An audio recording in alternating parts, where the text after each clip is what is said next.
Tre Jones went down yesterday in the Bulls' victory over the Sacramento Kings. And while the initial x-rays come back clear, it still does not mean he could not miss some significant time. We're going to talk a little bit about that on today's episode. Plus, we're going to talk about how the Bulls' defense plus points in the paint, both scored and given up, have really helped the Chicago Bulls over this run, and it could point towards a more sustainable performance from this Bulls team than initially thought. And then we're going to look at Nikola Vucevic and how he continues to, even despite his big scoring night last night, negatively impact the Bulls. We're going to get into all and more right after this.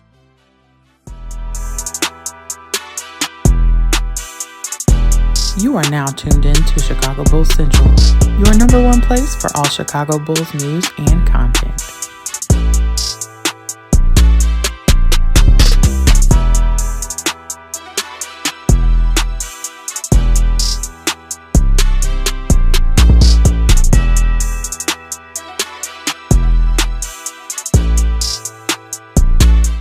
What's going on, Bulls fans? Welcome to another episode of Chicago Bulls Central, your number one spot for everything Chicago Bulls related. I'm the host, Tre Haize, but more importantly, you guys can follow the channel at Bulls Central Pod on every social media platform we happen to be on. With that said, let's go ahead and get into this content for today, y'all. And let's start off with Tre Jones, right? Like Tre Jones, who's been playing so well for the Chicago Bulls, had to go back to the locker room yesterday towards the end of yesterday's game.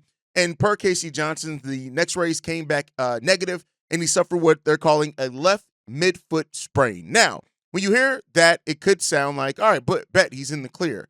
Well, I want to be clear. Now, I'm going off of stuff that I've researched and stuff like that. I'm not a doctor, so please, we can hear today that he's all good, he's ready to go, and that he could be back on the court when the Bulls take the court on Saturday. But mild to moderate midfoot sprains can take about 2 to 4 weeks to heal, right? Because it involves what a midfoot strain is that stretching and a partial tearing of the ligaments, and it takes 2 to 4 weeks to heal with rest, ice, and compression, right? Brook Lopez, who had one of these injuries, he had a mild midfoot sprain. He missed 10 to 14 days, right? Now, a midfoot sprain is much like, for example, with Lonzo Ball's injury, right? Like it went in his wrist. That was a grade 2 sprain, and had they not immobilized it, it could have turned into a season-ending injury. Same thing, right? Like a midfoot sprain could turn into a Liz Frank injury, which then would mean he's probably going to be out for the season, which is why they're going to make sure that he's rested up, that he's fully healed before he goes back on it, because it can turn into something that can last a little bit longer, right? Now, like I said, Brook Lopez, he missed 10 to 14 days with a mild midfoot sprain. Anthony Davis, for example, at one point in his career, he missed 4 weeks with what was labeled a midfoot sprain. So it really is determined by how severe it is, right? The fact that they did x-rays, there's no full ligament tears or anything in that, probably points to it being on the shorter end of that. But don't think that the shorter end just means that he's immediately going to go back on the court, right? So he could miss just a game, maybe give him some rest into the weekend before the Bulls go back home and take on I think we take on the Denver Nuggets at home, if I'm not mistaken, or maybe it's the Los Angeles Lakers at home. We face the Lakers and then the Nuggets and then the Lakers again is how it works out. So, the Bulls could very well give him that rest, right? If they leave him out the next 2 days, that means he wouldn't return until Thursday when the Chicago Bulls go back home against the Lakers. And again, all this could be for naught, right? We could hear today that Tre Jones is good. He's set. He's ready to go. With the Bulls not playing until Saturday, we may not hear anything. That's kind of similar to what happened with Josh Giddey's injury. We had a day off or a couple of days in between that, and we really didn't hear anything firm until we got closer to game time, right? So, we'll see what happens there. The Bulls are, at this point in the season, they're going to be protective over their players. Why this sucks, though, is that, and again, if there's nothing long-term, it's no big deal. But, Tre Jones has been absolutely cooking, right? He's been on a tear. He's been playing so well for the Chicago Bulls team. And while Josh Giddey's set to make his return on Saturday against the Lakers, which he'll just slide in there, it still sucks not to have Tre Jones. Tre Jones has been a very important and fairly consistent part of his output, especially as a starter. He's been extremely consistent as a starter for the Chicago Bulls. So, Tre, speedy recovery up to Tre Jones. We hope that he, has a fast recovery and that it's nothing too serious at all, because Tre's been a dog for the Bulls. As a starter, he's averaging 15 points on 57% shooting from the field, 57% shooting from three. He's only taking 1.5 per game. But, 4.5 rebounds, 4.8, basically 5 rebounds per game, 7 assists, and a steal and a half per game. That's what Tre Jones has been bringing for this Bulls team since he came into the starting lineup. So let's hope, like I said, speedy recovery for Tre. Hopefully it's nothing long-term, and we'll see how the future goes for that, right?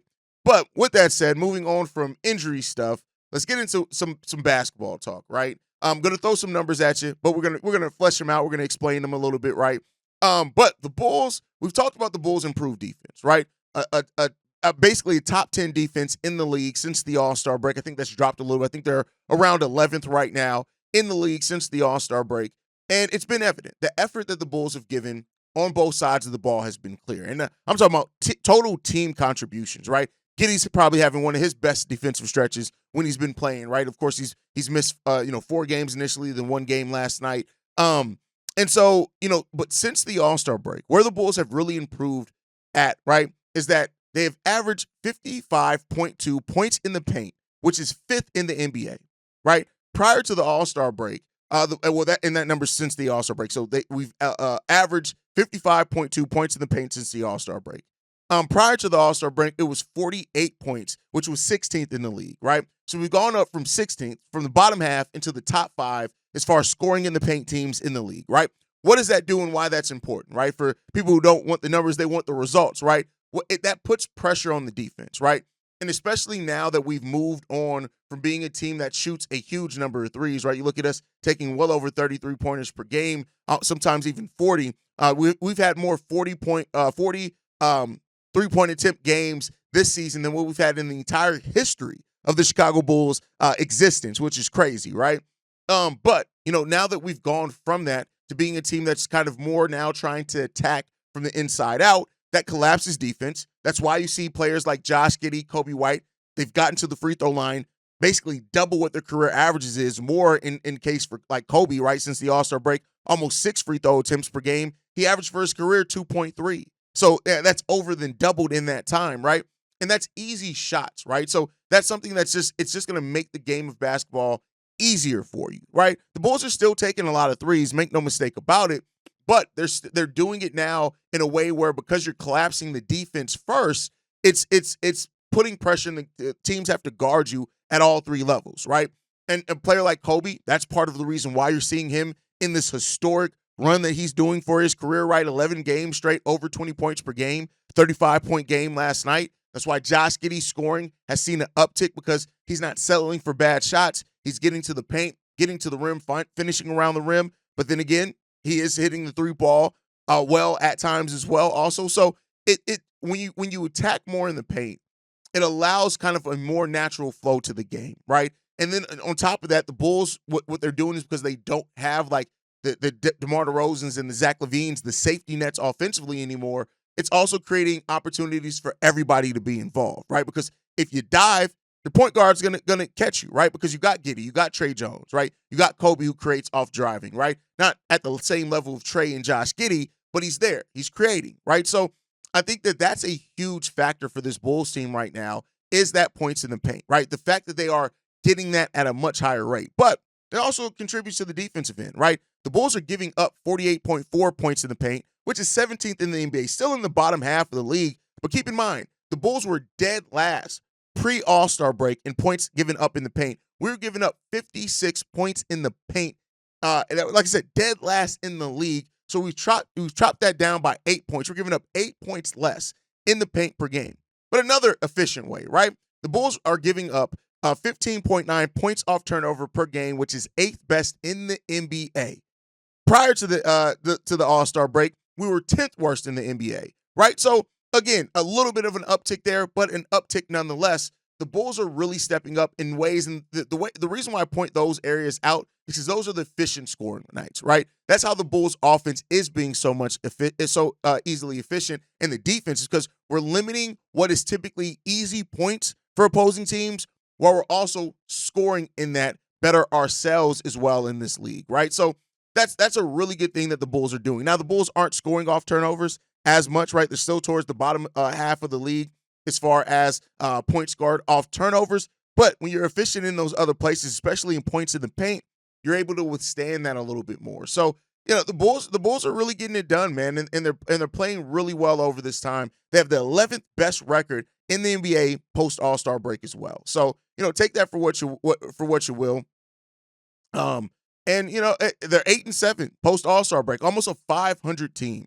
And so the Bulls need to continue to use this stretch, right, to just see what it's going to be, man. I get it. I understand the pro tankers. I really do. I sympathize for them because they came into this season hoping for something, and they're not getting it, right? This team is not at all right now has shown no desire to quote unquote tank, right? We were tied for the 9th worst record in the league. We've now moved back down to the 10th worst record in the league, or up depending on how you look at that.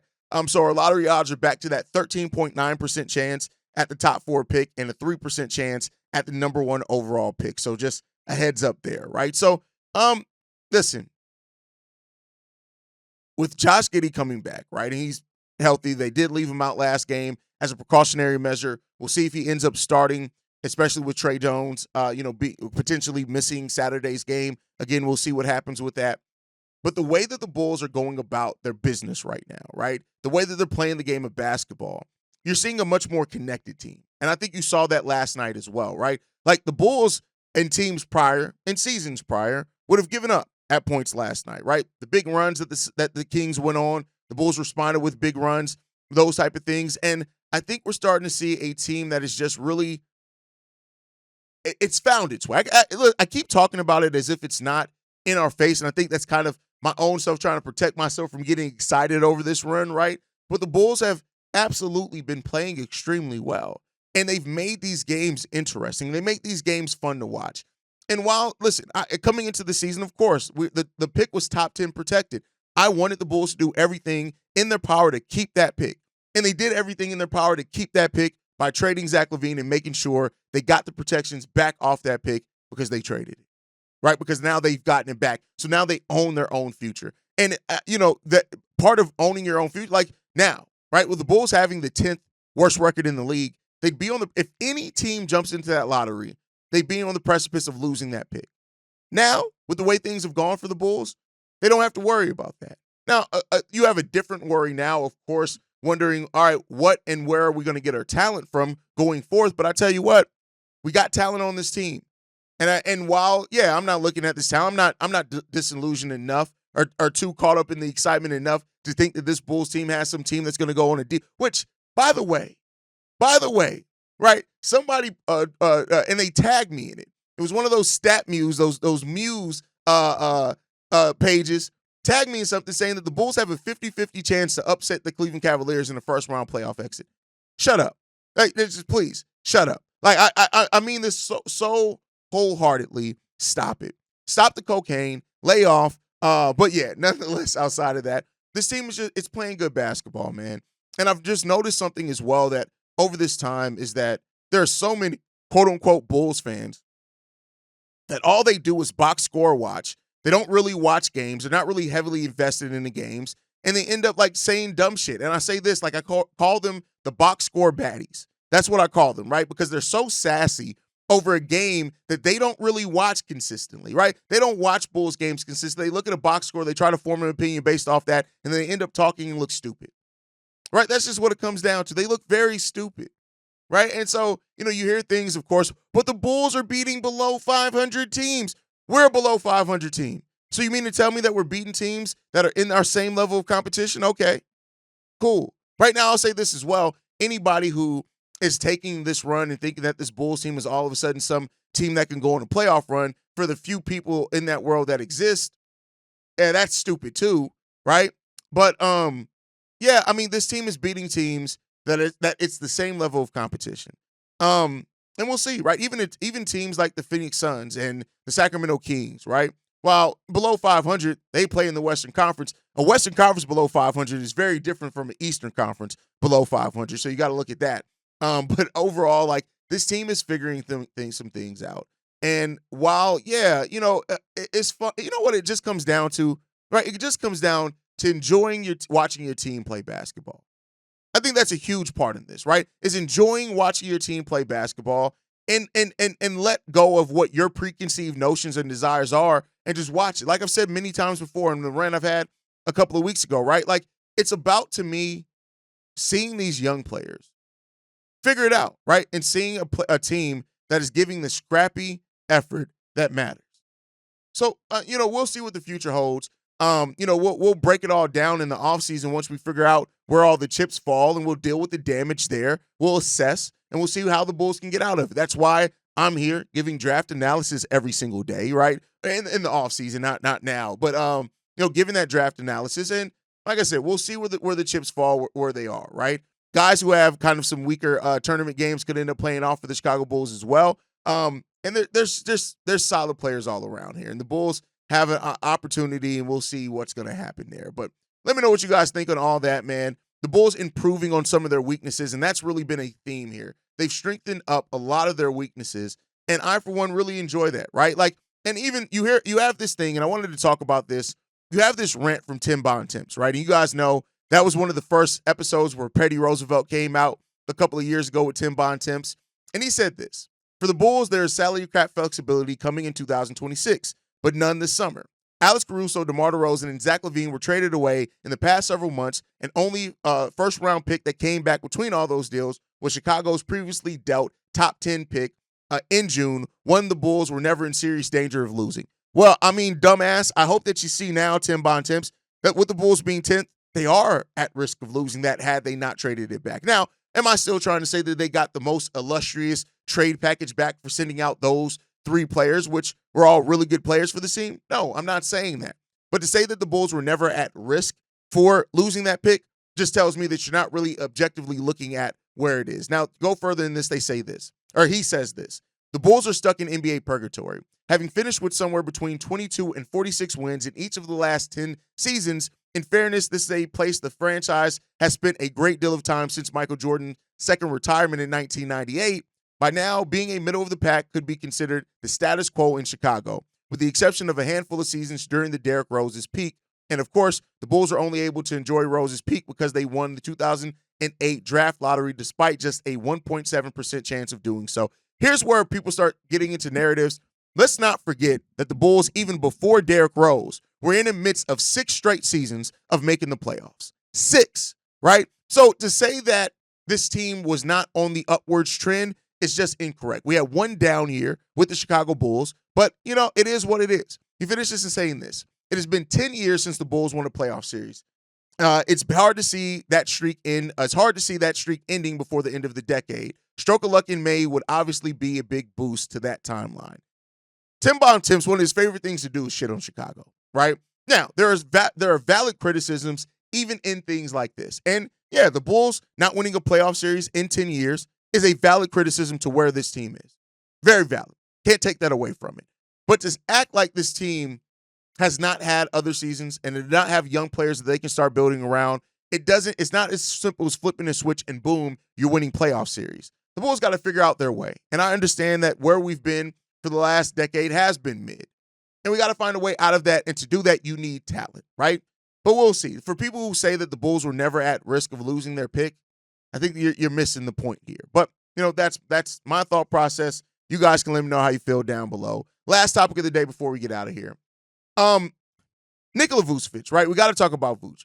He did have a 24-point game yesterday, almost a triple-double, which is really good, right? It's really good to see Nikola Vucevic play the way that he's playing, right?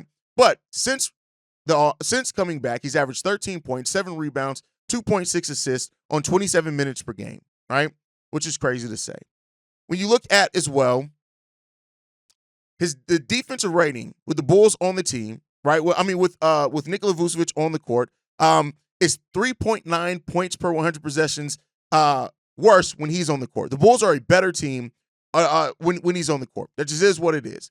And then when you look at the offense, right? The Bulls are only 0.4 points better offensively with Vucevic on the lineup. So we're 3.9, almost 4 points better defensively when he's off the court. And when he's on the court, we're only 0.4 points better when he's on the court. The fact is that Nikola Vucevic, since the All-Star break, has not kept up how he started off this season. Now, that does not take away from what he did early in the season, but this is a what you've done for me now. Vuce, whether it's through not being engaged, whether it's through lack of performance, whether it's through lack of being used correctly, has not played well for the Chicago Bulls. He just hasn't.